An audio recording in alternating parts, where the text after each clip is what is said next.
Hello student, আমরা আজকে আমাদের ক্লাস 12-এর নতুন ভিডিও নিয়ে আমি এলাম। আজকে তোমরা আমাদের লাস্ট ভিডিওতে যেটা আমরা করেছিলাম সেটা হচ্ছে ইলেকট্রিক ফ্লাক্স এবং ফ্লাক্স ডেন্সিটি, এই বিষয়ে আমরা ডিটেলস করেছি আলোচনা। আজকে আমরা একটি নতুন বিষয় আলোচনা করব, যেটা হচ্ছে গস থিওরেম বা গাউস থিওরেম, গাউসের উপপাদ্য। অর্থাৎ কোনো ইলেকট্রিক ফিল্ডের মধ্যে যদি একটা ক্ষেত্র একটা সারফেস নেওয়া হয়, তাহলে সেই সারফেসের মধ্য দিয়ে প্রতি একক ক্ষেত্রফলের মধ্য দিয়ে বা পুরো সারফেসের মধ্য দিয়ে যে বলরেখাগুলো পাস করে যায় তাকে আমরা বলি ফ্লাক্স। অন্যদিকে একক ক্ষেত্রফলের মধ্য দিয়ে লম্বভাবে যে বলরেখাগুলি, যতগুলি বলরেখা পাস করে যায় তাকে আমরা বলি ফ্লাক্স ডেন্সিটি। আমরা লাস্ট ভিডিওতে আমরা দেখিয়েছিলাম যে ফ্লাক্স ডেন্সিটি আসলে তড়িৎ ক্ষেত্র প্রাবল্যের সঙ্গে সমান, অর্থাৎ ই এর সঙ্গে সমান। তো আজকে আমরা গস থিওরেম করব। তো আমি প্রথমে গস থিওরেমের স্টেটমেন্ট আমি বলবো।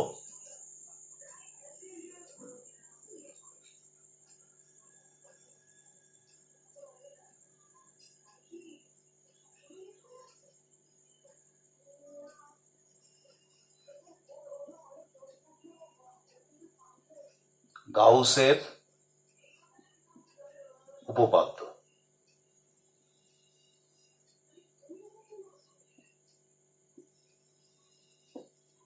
বিষয়টা হচ্ছে, এটিও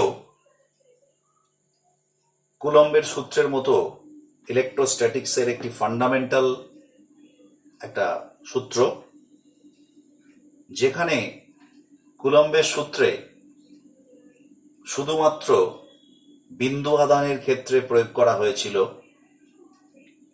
এখানে কিন্তু কোনো বিন্দু আধান নয়, যে কোনো ধরনের আধানের ক্ষেত্রে এটা প্রয়োগ করা যেতে পারে। এবং গাউসের আমরা কুলম্বের সূত্রে দেখেছিলাম, যদি একটা বিস্তৃত বস্তুর ক্ষেত্রে তড়িৎ ক্ষেত্র প্রাবল্য নির্ণয় করতে হয়, সেক্ষেত্রে কিন্তু অনেক সমস্যা, অনেক জটিল হয়ে যায় বিষয়টা। কিন্তু গাউসের সূত্রের সাহায্যে আমরা একটি অন্য ধারণা থেকে, ফ্লাক্সের ধারণা থেকে আমরা কিন্তু কোনো বিন্দুতে তড়িৎ ক্ষেত্র প্রাবল্যের মান নির্ণয় করতে পারি। তো এখন আমি প্রথমে গাউসের সূত্রের উপপাদ্যটা বিবৃতি আমি বলছি।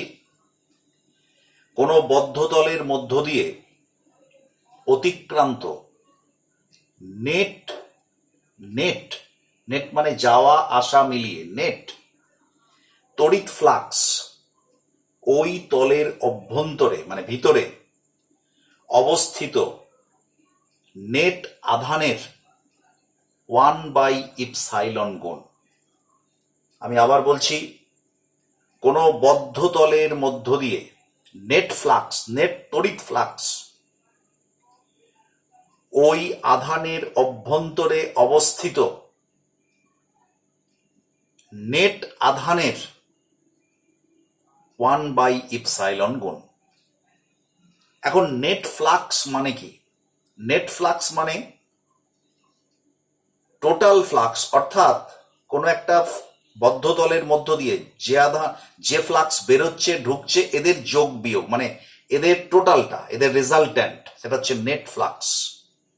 ঠিক অনুরূপ ভাবে নেট আধান বলতে বোঝায় যদি এই বদ্ধ তলের ভিতরে একাধিক আধান থাকে, প্লাস হোক প্লাস মাইনাস হোক, সেগুলোর বীজগাণিতিক চিহ্ন সহ বীজগাণিতিক যোগফল যেটা হবে সেটা হচ্ছে নেট আধান।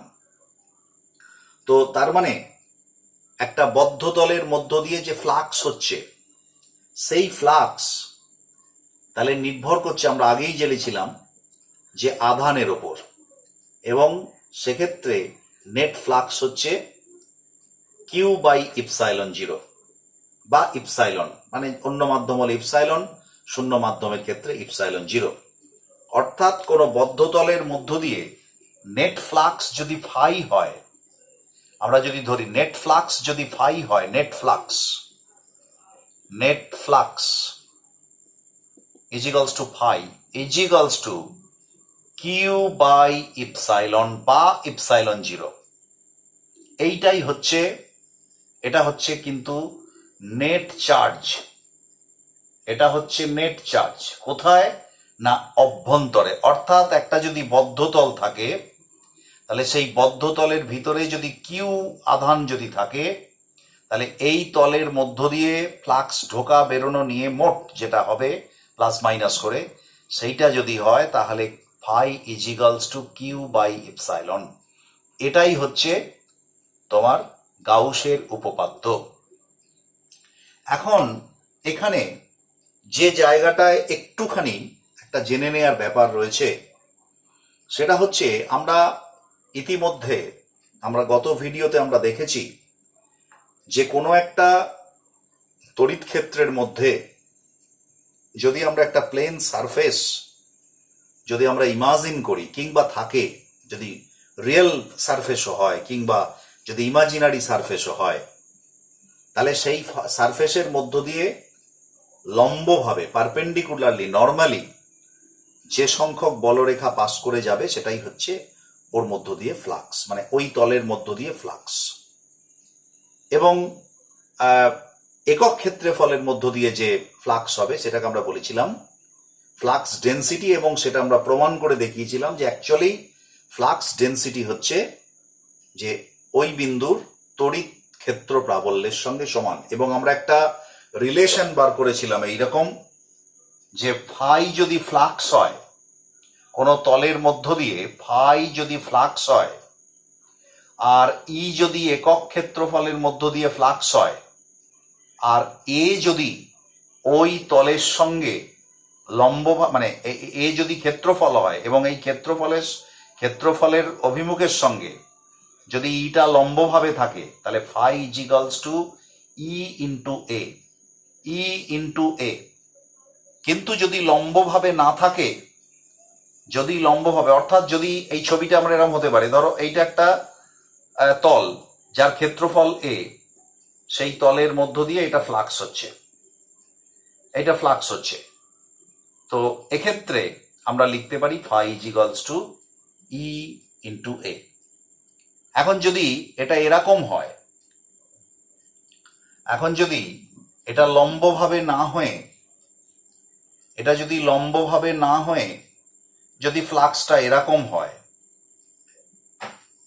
সুষম ফ্লাক্স কিন্তু যদি এরকম হয়, তাহলে সেক্ষেত্রে আমরা আগের ভিডিওতে দেখিয়েছি ফাই ইজিক্যালস টু হবে ই ডট এ, অর্থাৎ ই এ কস থিটা। অর্থাৎ এক্ষেত্রে কেন ইয়ে হলো না, এখানে এই যে তলটা, এই তলের অভিমুখ হচ্ছে এই দিকে আর ই এর অভিমুখও হচ্ছে এই দিকে, তার মানে ই এবং এ 0 ডিগ্রি কোণে আছে, তার মানে কস 0 ডিগ্রি মানে 1, তার মানে ই ইন্টু এ। তো সেক্ষেত্রে আমরা বলতে পারি যে phi equals to E A, আর জেনারেল ইকুয়েশন হচ্ছে phi equals to E dot A. E একটা ভেক্টর, এ একটা ভেক্টর, কিন্তু ফাই যা স্কেলার, ই এ কস থিটা। এখন এটা গেল সুষম তড়িৎ ক্ষেত্রের জন্য। কিন্তু যদি অসম তড়িৎ ক্ষেত্র হয় এবং তলের সঙ্গে যদি লম্বভাবে না থাকে ফ্লাক্স, তাহলে সেক্ষেত্রে আমরা কি করেছিলাম, আমরা এটাও আগের ভিডিওতে দেখিয়েছিলাম। তাহলে সেক্ষেত্রে আমরা যেটা করেছিলাম সেটা হচ্ছে ওই ক্ষেত্রফলের একটি ক্ষুদ্র অংশকে আমরা নিয়েছিলাম এবং তার মধ্য দিয়ে একটি ক্ষুদ্র ফ্লাক্স নির্ণয় করে তার উপরেতে আমরা ইন্টিগ্রেট করেছিলাম এবং টোটাল ফ্লাক্স পেয়েছিলাম। অর্থাৎ সেক্ষেত্রে আমরা ফ্লাক্সটা পেয়েছিলাম যদি অসম তড়িৎ ক্ষেত্রের জন্য ফাই ইজিগালস টু আমরা পেয়েছিলাম cyclic integral E dot DS, that is phi equals to E DS cos theta. অর্থাৎ আমরা তিনটে ফাই এর এক্সপ্রেশন পেলাম, এই একটা, এই একটা, এই একটা। এই এক্সপ্রেশনটায় সরাসরি এর সঙ্গে লম্বভাবে, অর্থাৎ ই এবং এর অভিমুখ একই দিকে, কিন্তু সুষম তড়িৎ ক্ষেত্র। এর ক্ষেত্রে হচ্ছে যে সুষম তড়িৎ ক্ষেত্র, কিন্তু এর অভিমুখ কোন দিকে? এদিকে, এদিকে এ, এদিকে ই, এই কোণটা হচ্ছে থিটা। তার মানে এর এ হচ্ছে ই এ কস থিটা। আর যদি অসম তড়িৎ ক্ষেত্র হয় তাহলে সেক্ষেত্রে পুরো ক্ষেত্রফলটা একবারে না ধরে আমরা একটা ছোট্ট ক্ষেত্রফলের ওপরে আমরা ফ্লাক্স নির্ণয় করা, অর্থাৎ ডি ফাই সমান ই ডট ডিএস। তাহলে ফাই ইজিক্যালস টু এর সাইক্লিক ইন্টিগ্রাল। সাইক্লিক ইন্টিগ্রাল কেন দিলাম না, এটা হচ্ছে সাইক্লিক ইন্টিগ্রাল, এই যে গোল চিহ্নটা দিয়েছি, এটা হচ্ছে গোটা বদ্ধতলের ওপর যেহেতু করা হচ্ছে, তো সেই জন্য সাইক্লিক, কারণ গাউসের উপপাদ্যেই বদ্ধতলের কথা বলা হয়েছে। তাহলে phi equals to cyclic integral E dot DS, that is equal to phi equals to cyclic integral E DS cos theta. তো এইটা আমরা জেনেছি, আমি আরেকবার এটাকে রিমাইন্ড করালাম। এইবারে যে জায়গাটাকে আমরা আরেকটুখানি ক্লিয়ার করতে চাই, যে সেটা হচ্ছে যে এই রকম একটা, আমি একটু মুছে দিচ্ছি এটা,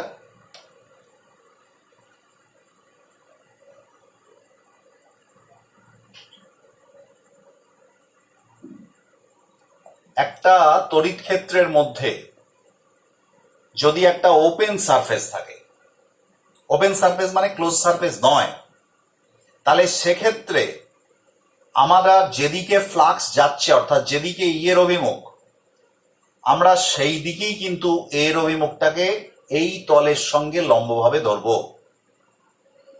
অর্থাৎ সবসময় তলের সঙ্গে এর অভিমুখটা হবে লম্বভাবে, তলটার সঙ্গে লম্ব। আর যদি ইয়ের অভিমুখ সোজাও এর সঙ্গে সমান্তরাল হতে পারে, আবার বেঁকেও হতে পারে। যদি বেঁকে হয় তাহলে এর অভিমুখ হচ্ছে এদিকে, আর এর অভিমুখ হচ্ছে এর অভিমুখ হচ্ছে এরকম, আমি আগে যেটা দেখালাম, এটা ইয়ের অভিমুখ আর এটা হচ্ছে এর অভিমুখ, এই কোণটা থিটা। তাহলে সেক্ষেত্রে এই দুটো ক্ষেত্রে যখন যেদিকে যাবে, যদি ফ্লাক্সটা এই দিকে যায় তখন এর অভিমুখ ফ্লাক্সের দিকেই হবে। দেখো এটা সরাসরি দিকে, এটা এই দিকেই। আবার যদি ফ্লাক্সটা এই দিকে যায় এদিকে, অর্থাৎ প্রতি ক্ষেত্রে থিটার মান কিন্তু 90 ডিগ্রির মধ্যে বিলং করবে। অর্থাৎ এটা 0 ডিগ্রি, আর এখানে দেখো একটা সূক্ষ্মকোণ তৈরি করেছে, ম্যাক্সিমাম 90 ডিগ্রি হতে পারে, তখন ফ্লাক্স 0 হবে। যদি এই কোণটা মনে করো ইয়ের অভিমুখটা এই বরাবর হয় আর এর অভিমুখটা এটা, তার মানে এটা 90 ডিগ্রি, তার মানে ফ্লাক্স কত হবে? ফাই ইজিক্যালস টু ই এ কস 90, তার মানে 0। এটা এই দিকে যদি যায় তাহলে তো এই তলটাকে অতিক্রম করছে না, তার মানে ফ্লাক্স হচ্ছে 0। তো এখন তাহলে দেখা যাচ্ছে যে যদি ওপেন সারফেস হয় তাহলে ওপেন সারফেসের ক্ষেত্রে আমরা দেখতে পাচ্ছি যে যেদিকে এ মানে ই যাবে সেদিকেই এটা হবে, অর্থাৎ থিটার মান 90 ডিগ্রিকে ক্রস করবে না। কিন্তু যদি এটা ক্লোজ সারফেস হয় তাহলে সেক্ষেত্রে কিন্তু একটি নিয়ম আছে।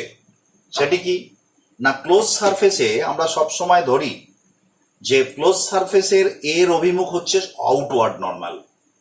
ক্লোজ সারফেসের ক্ষেত্রে যদি একটা বদ্ধ তল থাকে তাহলে সেক্ষেত্রে প্রত্যেক ক্ষেত্রে এর অভিমুখ, অর্থাৎ ক্ষেত্রফলের অভিমুখ হচ্ছে আউটওয়ার্ড নর্মাল। কিন্তু ফ্লাক্স দুদিকেই হতে পারে, ফ্লাক্স ভেতর দিকেও হতে পারে, ফ্লাক্স বাইরের দিকেও হতে পারে। তাই জন্য এক্ষেত্রে যে নিয়মটা আমরা প্রয়োগ করব এটা হচ্ছে ওপেন সারফেসের জন্য আর ক্লোজ সারফেসের জন্য, কারণ গাউসের সূত্রটা হচ্ছে ক্লোজ সারফেস। তাহলে পরে ক্লোজ সারফেসের জন্য দেখা যাচ্ছে এটা এইখানে, তো এইটা যদি আমরা ডিএস ধরি, এটা ছোট্ট, এটা ক্ষুদ্র ক্ষেত্রফল হচ্ছে ডিএস এর অভিমুখ হচ্ছে এদিকে। এখন ফ্লাক্সটা এরকমও হতে পারে, নেট ফ্লাক্স। আবার দেখা যাচ্ছে আরেকটা ক্ষেত্রে দেখা যাচ্ছে এটা ডিএস অভিমুখ এদিকে, নেট ফ্লাক্সটা এরকমও হতে পারে, এটা হচ্ছে ই। তাহলে এক্ষেত্রে কোনটা হবে এইটা, আর এক্ষেত্রে কোন হবে এটা। অর্থাৎ এখানে ডিএস এর অভিমুখটা যেহেতু আউটওয়ার্ড নর্মাল, আর এটা যদি ভেতর দিকে ঢোকে, তাহলে সেক্ষেত্রে এখানে ফ্লাক্সটা কিন্তু থিটার মান যখনই তোমার হয়ে যাবে 180, অর্থাৎ উল্টো দিকে, যদি এই দিকেই ফ্লাক্স ঢোকে, আমি যদি খুব সরাসরি সম্পর্কটা ধরি, দেখা যাচ্ছে এই ডিএস এর মধ্য দিয়ে এদিকে এ আর এদিকে ই, তাহলে আউটওয়ার্ড নর্মাল এদিকে এদিকে ই হচ্ছে, তাহলে ফাই সমান ডি ফাই সমান কত হবে এই বিন্দুতে? ডি ফাই সমান হবে ই ডট ডিএস, তার মানে E DS cos 0 degree, that is equal to E DS. কিন্তু এই ক্ষেত্রে কি ই হচ্ছে এদিকে আর ডিএস হচ্ছে এদিকে, তাহলে phi is equals to D phi সমান কত হবে? ই ডট ডিএস, তার মানে হচ্ছে is equals to E DS cos 180 degree, that is equal to minus E DS. অর্থাৎ আমরা বলতে পারি যে যদি একটা ক্লোজ সারফেসের ভেতর থেকে নেট ফ্লাক্সটা বেরিয়ে আসে, অর্থাৎ নেট ফ্লাক্সটা বাইরের দিকে হয়, তাহলে সেই ফ্লাক্সটা হবে পজিটিভ। আর যদি নেট ফ্লাক্সটা ভেতরের দিকে হয়, তাহলে সেই ফ্লাক্সটা হবে নেগেটিভ। এটা কিন্তু ভীষণ একটা ইম্পর্টেন্ট পয়েন্ট, এটা মনে রাখতে হবে যে ক্লোজ সারফেসের ক্ষেত্রে যদি ফ্লাক্স বাইরের দিকে হয় তাহলে পজিটিভ, আর যদি ভেতরের দিকে হয় তাহলে হচ্ছে নেগেটিভ। তো এইটা হচ্ছে তোমার একটা খুব ইম্পর্টেন্ট গাউসের সূত্র করার জন্য খুব একটা ইম্পর্টেন্ট কনসেপ্ট। এইবারে আমরা আরেকটা জিনিস একটুখানি জেনে নেব, এটা করতে গিয়ে আমাদের কাজে লাগবে।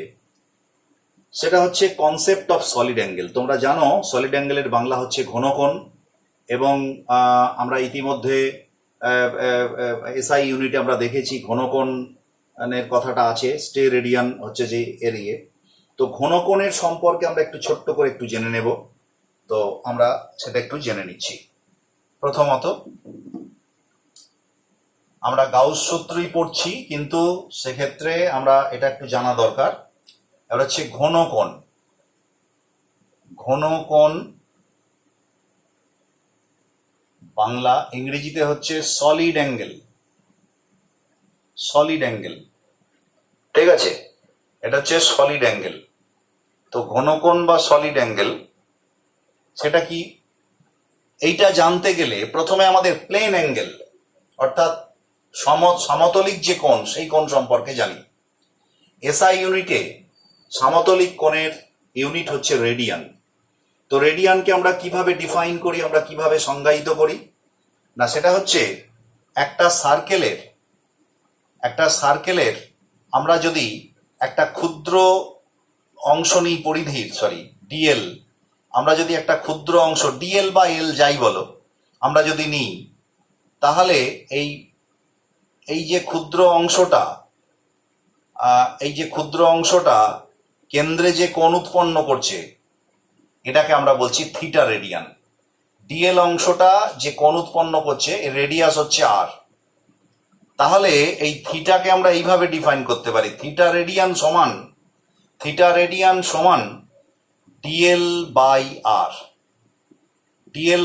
এমনি দেখে বুঝতে পারছো, ডিএল মানে এটা দৈর্ঘ্য, আর মানেও দৈর্ঘ্য, তার মানে দৈর্ঘ্য বাই দৈর্ঘ্য।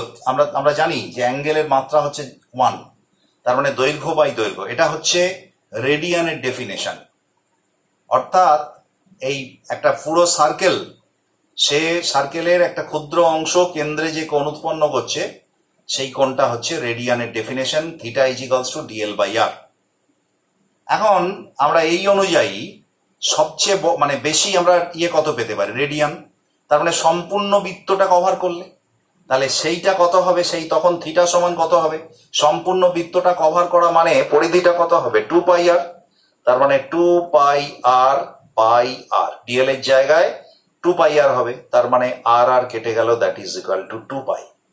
অর্থাৎ আমরা রেডিয়ানের ক্ষেত্রে দেখতে পাই যে একটা তলকে যদি কমপ্লিট কভার করতে হয়, এটা তলের ওপর হয়, তাহলে একটা তলকে যদি কমপ্লিট কভার করতে হয় তাহলে পরে থিটার অর্থাৎ রেডিয়ানের ম্যাক্সিমাম ভ্যালু হচ্ছে 2 পাই, তাহলে পুরো তলটা কভার করে। এটা হলো রেডিয়ানের কনসেপ্ট, এটা হচ্ছে রেডিয়ানের কনসেপ্ট। এইবারে আমরা আসবো স্টেরেডিয়ান অর্থাৎ ঘনকোণের কনসেপ্টে। সেটা কিরকম? ঘনকোণের কনসেপ্টটা হচ্ছে এরকম যে এখানে যেমন প্লেনের ওপর অর্থাৎ একটা সমতলের ওপরে এখানে হচ্ছে 3 ডাইমেনশনাল ঘনকোণ, সলিড মানে বুঝতেই পারছো 3 ডাইমেনশন, তাহলে 3 ডাইমেনশনাল অ্যাঙ্গেল। অর্থাৎ দেখবে আমরা বাজার থেকে যখন তরমুজ কিনি, তরমুজটা যখন টেস্ট করা হয় ভালো কিনা, দেখবে একটা ছোট্ট অংশকে ছুরি দিয়ে ওইখান থেকে পরপর কেটে ছোট্ট একটা ক্ষেত্রফল নিয়ে ওটা কেন্দ্র পর্যন্ত চলে যায়, তারপর ওটাকে বার করে নিয়ে আসা হয়। এরকম একটা লম্বা এইরকম একটা জিনিস দেখতে হয়, এরকম টাইপের একটা জিনিস আমরা দেখতে পাই। এরকম একটা ফালি দেখতে পাই। এই যে অ্যাঙ্গেলটা তৈরি করছে এটা যদি গোল হতো বা যে কোনো এই যে অ্যাঙ্গেলটা তৈরি করতো, মানে এই যে ক্ষেত্রফলটা এই বিন্দুতে এই যে কোণটা উৎপন্ন করছে, এই কোণটার কিন্তু 3টে মাত্রা রয়েছে। হ্যাঁ, তো সুতরাং এটা 3 ডাইমেনশনাল অ্যাঙ্গেল। তো এই যে কোণটা, এই কোণটাকে আমরা বলি সলিড অ্যাঙ্গেল। এটা ক্ষুদ্র হলে আমরা ডি ওমেগা দিয়ে প্রকাশ করি, আর বড় হলে ওমেগা দিয়ে প্রকাশ করি। ওখানে যেমন থিটা, এখানে ওমেগা দিয়ে প্রকাশ করা হয়। এবার আমরা এটার সংজ্ঞাটাকে আমরা কিভাবে নিয়ে আসবো না, আমরা একটা গোলক নেব। আমরা একটা গোলক নিয়ে তার একটা ক্ষুদ্র অংশকে নিয়ে তার একটা ক্ষুদ্র অংশকে নিয়ে ঠিক আগের কনসেপ্টে, অর্থাৎ আমরা ধরলাম একটা গোলক, যে গোলকের ব্যাসার্ধ হচ্ছে আর ব্যাসার্ধ আমি ধরে নিলাম এখানে একটা ক্ষুদ্র তল আমি কল্পনা করলাম, সারফেস এরিয়া ধরলাম। এই সারফেস এরিয়াটা হচ্ছে ডিএস, সারফেস এরিয়াটা ডিএস। তো এই যে সারফেস এরিয়াটা এখানে লক্ষ্য করো, এই বিন্দুতে যদি আমরা একটা লাইট রাখি, ছোট্ট বিন্দু আলোক উৎস, তাহলে দেখো এই এরিয়ার মধ্য দিয়ে এই লাইটটা কিন্তু লম্ব হবে, কারণ রেডিয়াস দিয়ে যাবে, তো রেডিয়াস ভেক্টর এটা, তাহলে রেডিয়াস ভেক্টরটা কিন্তু এর সঙ্গে একই অভিমুখ, কারণ ডিএস এর অভিমুখ কোন দিকে, তল অভিমুখ লম্ব হবে, ডিএস এর সঙ্গে লম্ব হবে মানে তলটার সঙ্গে, আর এটা হচ্ছে আর এর অভিমুখ, আর ভেক্টর। তার মানে এই বরাবর যদি ফ্লাক্স হয়, এখানে আলোর যদি ফ্লাক্স, এখানে আলো রাখা হয়, তাহলে আলো যে প্রবাহিত হবে সেই আলোটা এই তলের সঙ্গে লম্বভাবে প্রবাহিত হবে, তার মানে তলের ক্ষেত্রফলের সঙ্গে একই দিকে প্রবাহিত হবে। তাই জন্য এখানে যে অ্যাঙ্গেলটা তৈরি করবে, ওখানে যেমন থিটা লিখেছিলাম, এখানে ডি ওমেগা ক্ষুদ্র অ্যাঙ্গেল, একটা ক্ষুদ্র তল তৈরি করছে, এটা হবে ডিএস বাই আর স্কোয়ার। দেখো এস মানে ক্ষেত্রফল, দুটো দৈর্ঘ্যের গুণফল, নিচেও আর স্কোয়ার, তার মানে দুটো দৈর্ঘ্যের গুণফল, নিচেও দুটো দৈর্ঘ্যের গুণফল, তার মানে মাত্রা হচ্ছে 1। তার মানে এটা হচ্ছে সলিড অ্যাঙ্গেলের কনসেপ্ট, অর্থাৎ ডি ওমেগা সমান ডিএস বাই আর স্কোয়ার। তো এটা গেল একটা আদর্শ কনসেপ্ট, এর একক হচ্ছে স্টেরেডিয়ান।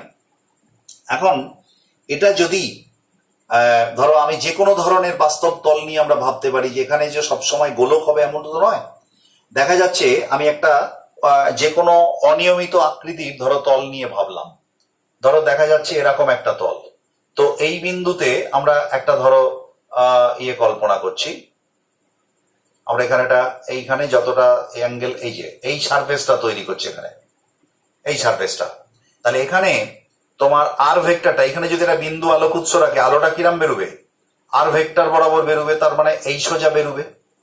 কিন্তু এই তলটা ডিএস এর অভিমুখ এর সঙ্গে লম্ব নয়, ডিএস এর অভিমুখ হচ্ছে এর সঙ্গে লম্ব, মানে ধরো এরকম, ঠিক হলো না, এই যে এটা লম্ব, তাহলে এটা ডিএস এর অভিমুখ, আর এইটা ধরো আমি যদি আর এরই অভিমুখ ধরো, রেডিয়াস ভেক্টর আর এর অভিমুখ, তার মানে এই যে অ্যাঙ্গেলটা তৈরি করছে এটা ওমেগা, এটা হচ্ছে ডি ওমেগা, সরি এখানে হচ্ছে এই অ্যাঙ্গেলটা তৈরি করছে, এই অ্যাঙ্গেলটা হচ্ছে থিটা।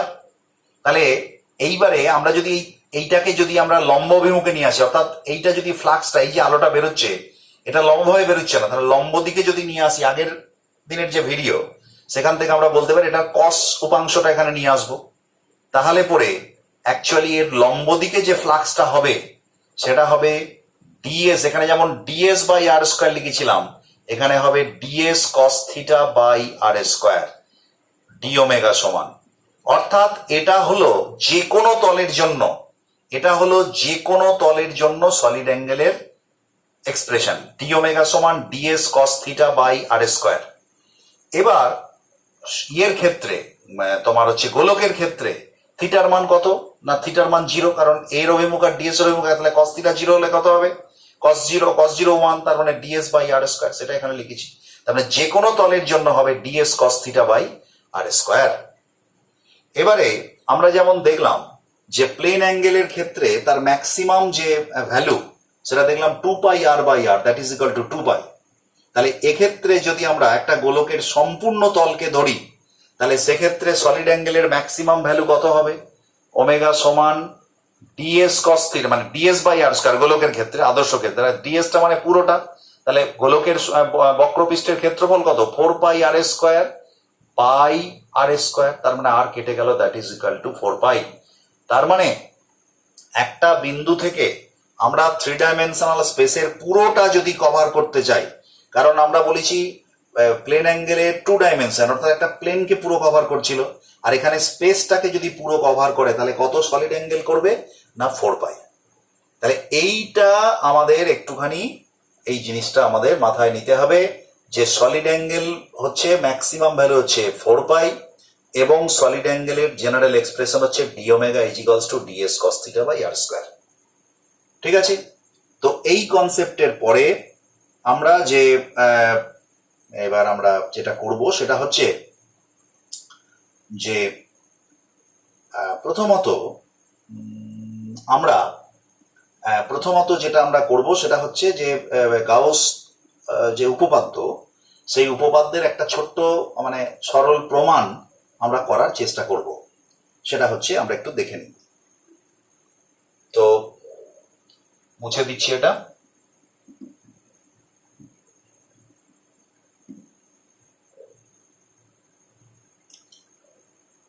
এটা হচ্ছে proof of Gauss law or theorem. তো আমি ধরলাম যে কোনো একটা এবড়োখেবড়ো মানে একটা অনিয়মিত তল, তো এই তলের ধরো এখানে একটা বিন্দু আধান কোনো একটা জায়গায় আছে, তো এখানে একটা ছোট্ট আমি ধরো একটা ডিএস ক্ষেত্রফল ধরলাম, তো এইখানে বিন্দু আধানটা আছে, এখানে বিন্দু আধানটা আছে, তাহলে ইটা কোন দিকে হবে? এই বরাবর হবে। আর এই যে সলিড অ্যাঙ্গেলটা তৈরি করছে, এই সলিড অ্যাঙ্গেল এই ক্ষেত্রফলের লম্ব কোনটা? এইটা, তাহলে এটা হচ্ছে ডিএস, এই অ্যাঙ্গেলটা হচ্ছে থিটা। তাহলে এইটা একটা বদ্ধতল, এর মধ্যে কিউ আধান আছে, এই কিউ আধান থেকে ফ্লাক্স হচ্ছে, চারিদিকে ফ্লাক্স বেরোচ্ছে চারিদিকে। আমি ধরে নিলাম এখানে একটা পজিটিভ আধান, তাহলে ফ্লাক্স বেরোবে।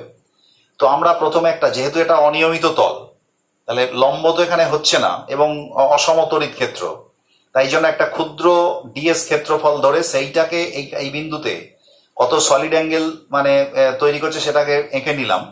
এঁকে নেওয়ার পর ইয়ের অভিমুখ, কারণ তল থেকে সবসময় এই কিউ থেকে সবসময় সোজা বেরোবে লম্বভাবে, তাহলে এটা হচ্ছে ইয়ের অভিমুখ, আর এইদিকে হচ্ছে ডিএস এর অভিমুখ। তাহলে পরে এই বিন্দুতে যে সলিড অ্যাঙ্গেলটা তৈরি করছে সেটা কত হবে? ডি ওমেগা সমান DS cos theta by R square. এই দূরত্বটা ধরলাম আর, এই বিন্দু থেকে এই দূরত্বটা হচ্ছে আর। তো এখন আমরা এর মধ্য দিয়ে ফ্লাক্স কত হবে? তাহলে ফ্লাক্স ইজ ইকুয়ালস টু এই ক্ষুদ্র এর মধ্য দিয়ে ফ্লাক্স কত হবে?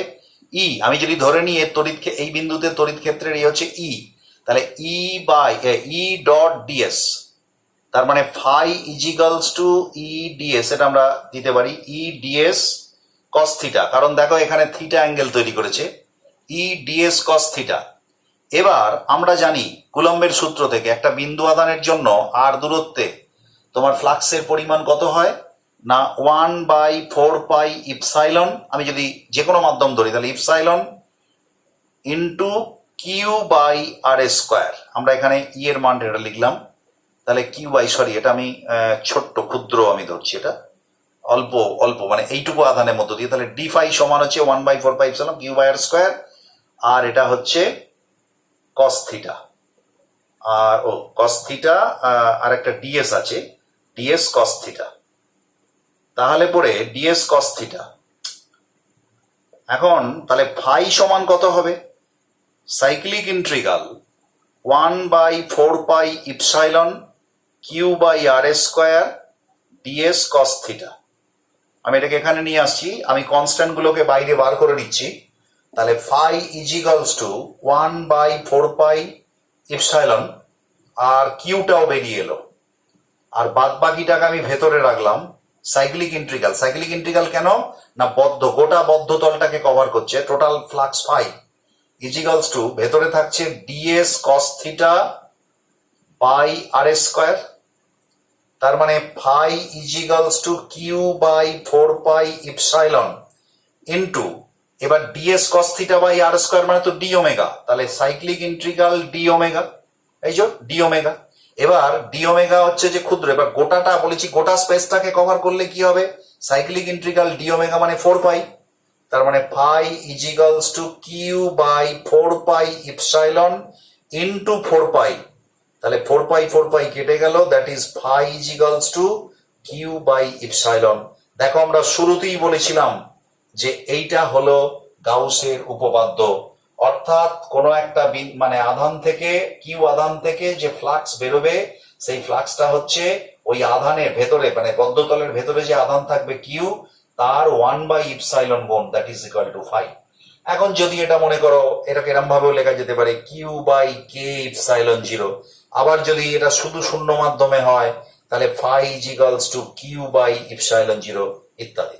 তো এটা হচ্ছে আমরা দেখালাম যে এর অভ্যন্তরে, তোমার একটা বদ্ধতলের অভ্যন্তরে যদি একটা আধান থাকে, তার থেকে যে টোটাল ফ্লাক্স বেরোচ্ছে সেই ফ্লাক্সটার মান হচ্ছে phi equals to Q by epsilon.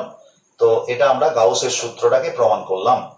এখন গাউসের সূত্রের ক্ষেত্রে বলা হয়েছে যে অভ্যন্তরে থাকা নেট আধান, তার মানে অভ্যন্তরের আধান, কিন্তু বাইরে যদি একটা আধান থাকে তাহলে সেক্ষেত্রে কি হবে? সেক্ষেত্রে আমরা এই কথাই বলতে পারি, এটা আমরা প্রমাণ করেও দেখাতে পারি, কিন্তু আমরা এই মুহূর্তে শুধু এটা বলবো যে বাইরে যদি একটা আধান থাকে তাহলে সেখান থেকে ধরো কি হবে, এখানে যদি এটা এই যে তলটা, এই তলের বাইরে যদি কিউ আধান থাকে তাহলে কি হবে? এইখান থেকে এইভাবে বেরোবে ফ্লাক্সটা, তাহলে এইখান দিয়ে ফ্লাক্স ঢুকছে আর এইখান দিয়ে সেই পরিমাণ ফ্লাক্সই বেরিয়ে যাচ্ছে, তাহলে যে ফ্লাক্সটা ঢুকছে সেই ফ্লাক্সটাই পুরো বেরিয়ে যাচ্ছে, তার মানে বাইরের আধানের জন্য এখানে নেট ফ্লাক্স হবে 0। তাই জন্য অভ্যন্তরীণ আধানের কথা বলা হয়েছে। বাইরের যে আধান সে কিন্তু এখানে একটা ই তৈরি করছে, এখানেও ই তৈরি করছে, কিন্তু নেট তার পারস্পরিক কাটাকাটি, অর্থাৎ নেট ইটা হচ্ছে 0।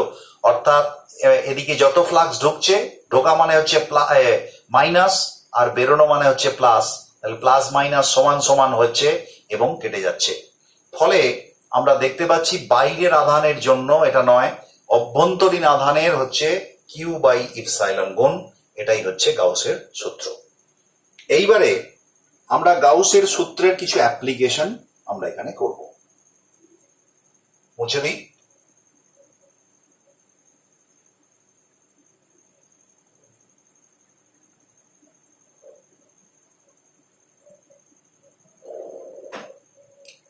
অ্যাপ্লিকেশন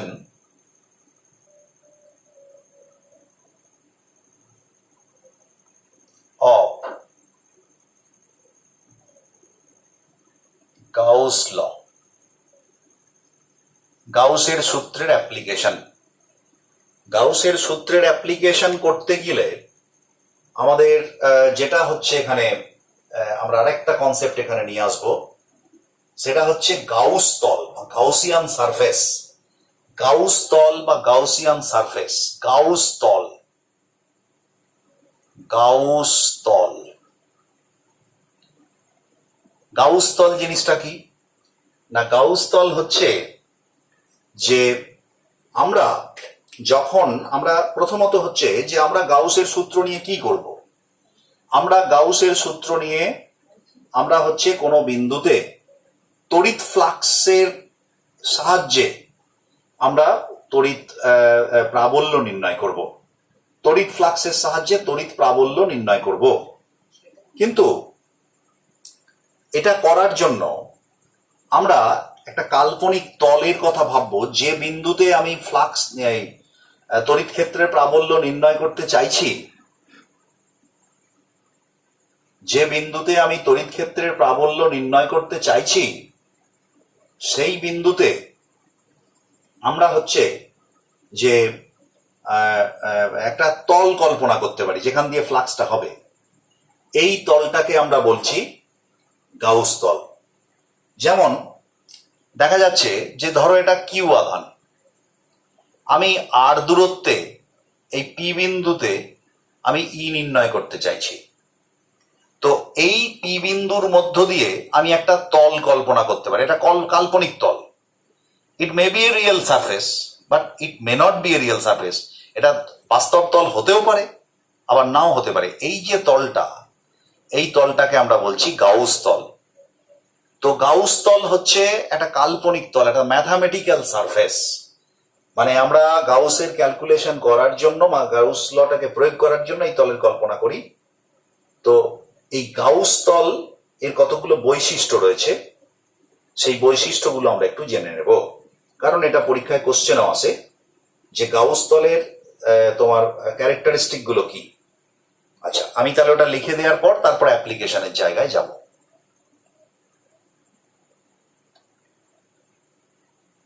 গাউস তলের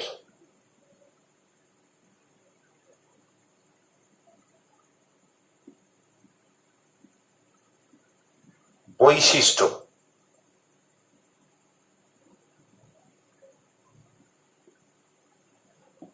এক, এটি হলো একটি কাল্পনিক তল।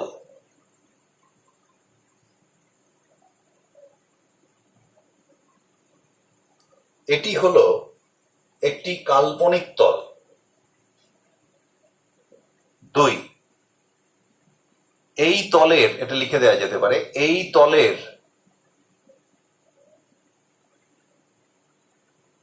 বাস্তব অস্তিত্ব থাকতেও পারে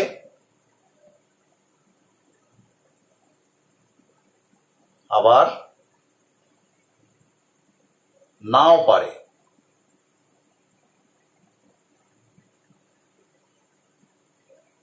এক নম্বর। দু নম্বর হচ্ছে যে বিন্দুতে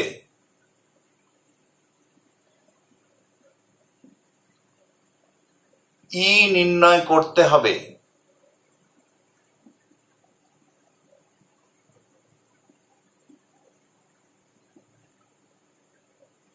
সেই বিন্দুর মধ্য দিয়ে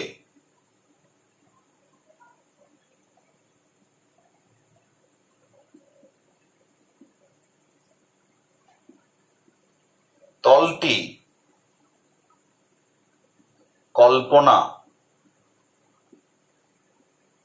করতে হবে। নাম্বার থ্রি হচ্ছে গাউস তলকে এমন ভাবে নেওয়া হবে যাতে ওই তলের প্রতিটি বিন্দুতে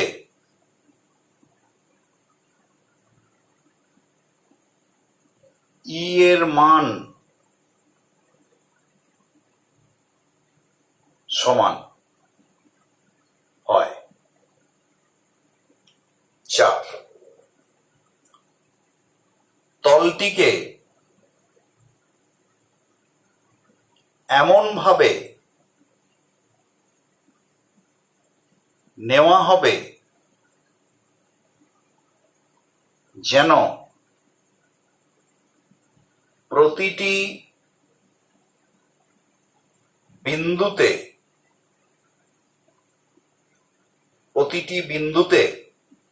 ই এর অভিমুখ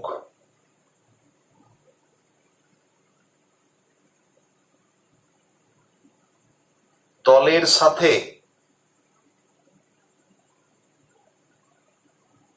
লম্ব হয়। এই চারটে বৈশিষ্ট্য আমাদের মনে রাখতে হবে। প্রথমত, এটি হচ্ছে একটি কাল্পনিক তল, তার মানে এই তলের বাস্তব অস্তিত্ব থাকতেও পারে আবার নাও থাকতে পারে। কিরকম? ধরো একটা ফাঁপা গোলক, এই ফাঁপা গোলকের যদি আমি গোলকের তলের ওপরে একটা বিন্দুতে ই নির্ণয় করতে চাই, তাহলে গোলকের তলটাই একটা গাউসীয় তল হতে পারে। কিন্তু যদি গোলকের ভেতরে আমি যদি কোনো বিন্দুতে ই নির্ণয় করতে চাই, তাহলে সেখানে আমাকে একটা গোলক আরেকটা গোলক বা একটা তল কল্পনা করতে পারে, যেটার সঙ্গে কিন্তু বাস্তব অস্তিত্ব নেই। কিংবা ওই গোলকের জন্য যদি আমরা ওই গোলকের জন্য যদি আমরা বাইরের কোনো বিন্দুতে ই নির্ণয় করতে চাই, তাহলে সেক্ষেত্রেও কিন্তু আমাদের ওই গোলকটার বাইরে দিয়ে একটা কাল্পনিক তল ভাবতে হবে। সেই জন্যে এই তলের কোনো করে বাস্তব অস্তিত্ব থাকতেও পারে আবার নাও পারে। 2 নম্বর হচ্ছে, যে বিন্দুতে ই নির্ণয় করতে হবে সেই বিন্দুর মধ্য দিয়ে তলটা কল্পনা করতে হবে। মানে আমি যে বিন্দুতে নির্ণয় করতে চাই এটা, সেই বিন্দুর মধ্য দিয়ে তলটা হবে। 3 নম্বর হচ্ছে, গাউস তলকে এমন ভাবে নেওয়া হবে যাতে ওই তলের প্রতিটা বিন্দুতে ই এর মান সমান হয়। আর 4 নম্বর হচ্ছে, তলটিকে এমন ভাবে নেওয়া হবে যেন প্রতিটা বিন্দুতে ই এর অভিমুখ তলের সঙ্গে লম্ব হয়। আমরা এই যে বৈশিষ্ট্যগুলো দেখলাম, এই বৈশিষ্ট্যগুলো যখন আমরা অ্যাপ্লিকেশন করব, তখনই কিন্তু আমরা পরপর এই বৈশিষ্ট্যগুলোর এই বৈশিষ্ট্যগুলোর প্রয়োগ আমরা করব। তো এবারে আমি অ্যাপ্লিকেশনের জায়গায় যাচ্ছি। তাহলে এটা মুছে দিই।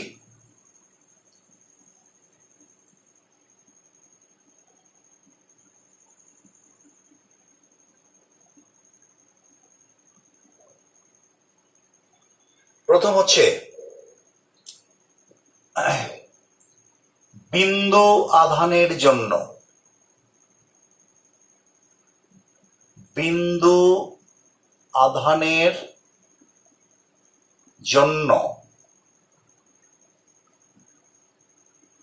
জন্য ই নির্ণয়।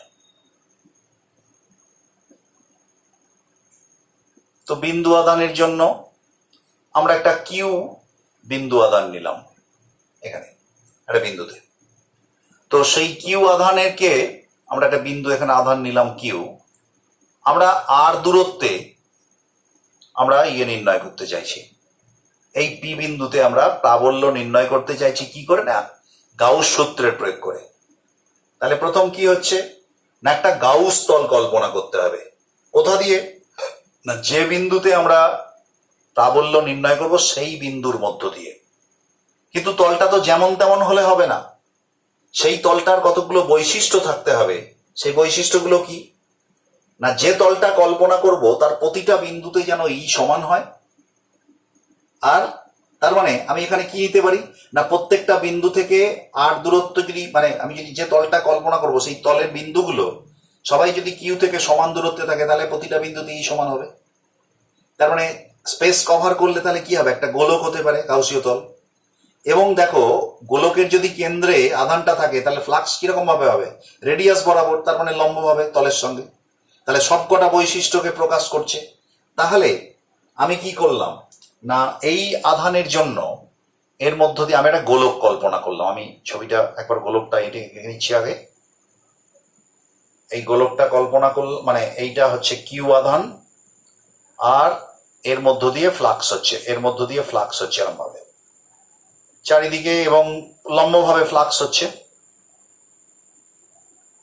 তো আমি যদি এখানে একটা ক্ষুদ্র তল কল্পনা করি ডিএস, তাহলে ডিএস এর অভিমুখ যেদিকে, ই এর অভিমুখও সেই দিকে। আমি ধরলাম এই বিন্দুতে ই, এটা আর দূরত্বে আছে। তাহলে পরে এই বিন্দুতে আমরা ই এর মান নির্ণয় করতে হবে। এখন আমাদের কনসেপ্টে কি আছে না, cyclic integral E dot DS equals to Q by epsilon zero. আমি যদি শূন্য মাধ্যম ধরি তাহলে কিউ বাই ইপসাইলন জিরো। তার মানে cyclic integral E DS cos theta equals to Q by epsilon zero. और এখানে কস থিটা ই এবং ডিএস এর মধ্যেকার কোণ, ই আর ডিএস এর মধ্যেকার কোণ 0 ডিগ্রি, তার মানে কস থিটা 1। তার মানে integration integration E DS is equals to Q by epsilon zero. কেন না কস থিটা সমান 1। এবার আমি বলেছি এর প্রতিটা বিন্দুতে ই সমান, তাহলে ই যদি কনস্ট্যান্ট হয় তাহলে ইন্টিগ্রেশনের বাইরে চলে আসবে। তাহলে integration cyclic integral of DS is equals to Q by epsilon zero or E into integration DS, মানে পুরোটা ইন্টিগ্রেট করা মানে কি, ডিএস মানে এই ক্ষুদ্রটা পুরোটা যদি হয় তাহলে পুরোটা মানে গোলক, গোলক মানে কত 4 পাই আর স্কোয়ার। তাহলে আমরা ইন্টিগ্রেশন করলে এটা হবে 4 pi R square is equals to Q by epsilon zero. অতএব ই ইজ ইকুয়ালস টু কত হবে 1 বাই, একবারে লিখে দিচ্ছি দেখো, ওই 4 পাইটা নিচে আসবে, ইপসাইলনটা জিরো নিচে আছে, Q by R square. And this is the expression যেটা আমরা কুলম্বের সূত্র থেকে পেয়েছিলাম বিন্দু আধানের জন্য, E is equals to 1 by 4 pi epsilon zero Q by R square. তার মানে আমরা কি দেখতে পাচ্ছি, আমরা গাউসের সূত্রের, এখানে আমরা কিন্তু কুলম্বের সূত্রের কোনো রকম প্রয়োগ করিনি, আমরা গাউসের সূত্রের প্রয়োগ করে আমরা হচ্ছে একটা বিন্দু আধানের জন্য একটা নির্দিষ্ট দূরত্বে ক্ষেত্র প্রাবল্যের মান আমরা বার করলাম 1 by 4 pi epsilon zero Q by R square. তো আমরা এটা গেল বিন্দু আধানের জন্য ই নির্ণয়। এইবারে আমরা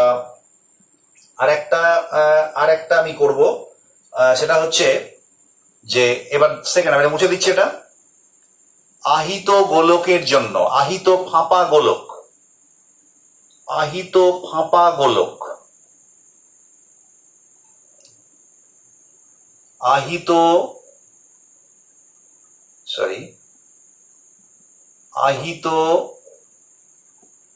ফাঁপা গোলক না বলে ওটা তো নিশ্চিতই খোলক, আহিত খোলক মানে গোলক, ফাঁপা গোলককে খোলক বলা হয়। আহিত ফাঁপা খোলক বা ফাঁপা গোলক বললে তারপরে খোলক হয়, ফাঁপা গোলক এর জন্য ই নির্ণয়। তো দেখা যাক, এটা ধরো একটা আহিত গোলক, তো এর ব্যাসার্ধ ধরলাম আর, তো এটাকে আমি কিউ আধান এখানে দিয়েছি, তাহলে আধানটা কোথায় থাকবে, তলের ওপর, কারণ এটা একটা পরিবাহী। এখন প্রশ্ন হচ্ছে আমরা এখানে তিনটে বিন্দুতে ই নির্ণয় করব।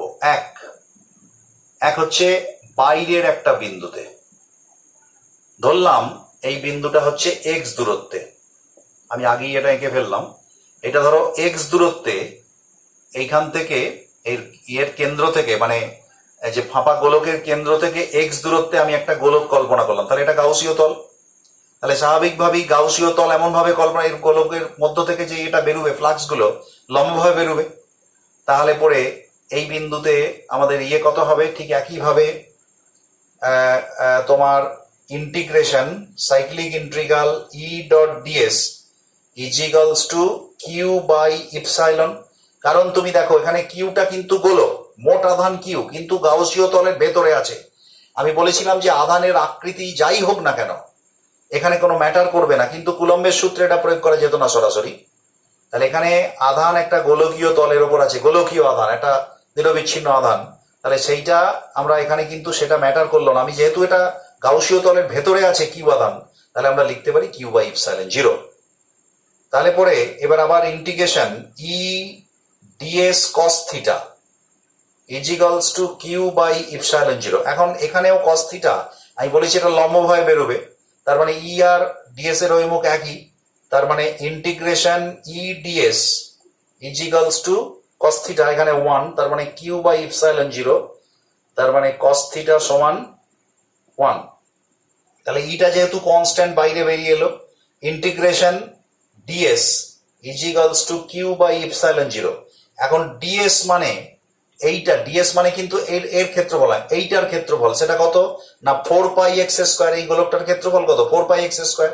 তার মানে আমি যদি লিখি তাহলে E into 4 pi X square is equals to Q by epsilon zero. অতএব ই ইজ ইকুয়ালস টু কত হবে 1 by 4 pi epsilon zero Q by X square. তাহলে গোলকের বাইরের কোন বিন্দুতে এক্স দূরত্বে, যে ব্যাসার্ধের থেকে বড় এক্স দূরত্বটা, তাহলে সেক্ষেত্রে ই সমান এটা হবে।